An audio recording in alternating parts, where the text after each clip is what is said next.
Apana ere ane namba muponere zisore gondo. Apana ere ane namba muponere zisore gondo. Pane masele bagabuda offside nezuro. Pane masele bagabuda offside nezuro. Eti no inau. Peshona kwete chindau. Zichiverengwa naye wenye skimba no fumura no itama. Timu yangu ni Mukuita se katatoka shakari zikupisa na skimbo ewa zikupisa kachope timu yangu. Pasata bila mbele zikupisa na nasika Mungu baya pacha subscribe so that msale pale zisheta zile fichika zikupisa pasata kono TV anditi. Waigweitwa makeke anozongowanza zvino. Nziko Olinda. Akanaka pafesi zvake Olinda kuna kafesi akanaka. Asi unga wakudzika kusasuku. Untinge uchatopfeka mabinoculars. Azvi unaipikicha ida asikana mai wekana ana mai vake zvake time asikana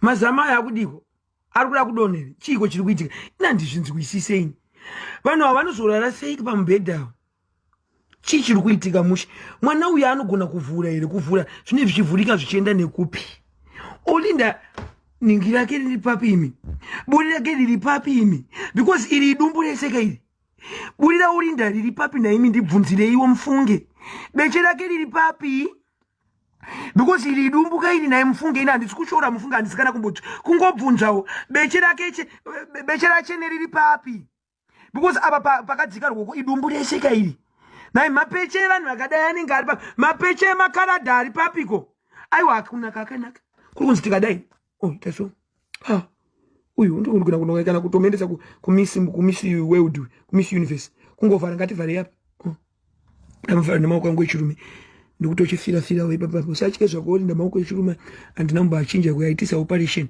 maoko aya achide echirume zvausanyanyotye takachivhara kudai ichi onai chakanaka ichi unotochendesa kumisi universe ichi eka ukachidaika onai echioli oli iti oli iti olili iti kololi iti atokole yawe chikwa icho nani chito yegege okay ten eti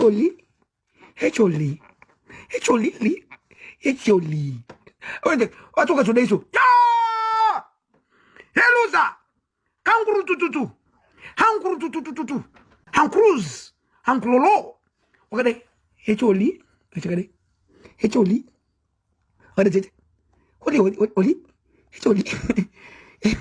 oli eti natai Tytan akamira namai yake saka ichi zobvunza kuti beche riri papi ndibatsirewo kakubvunza apana ere ane namba muponere zisore gondo apana ere ane namba muponere zisore gondo pane masele bagabuda offside nezuro pane masele bagabuda offside nezuro eti no inau peshona kwete chindau zichiverengwa naye wenye skimba no fumura no itama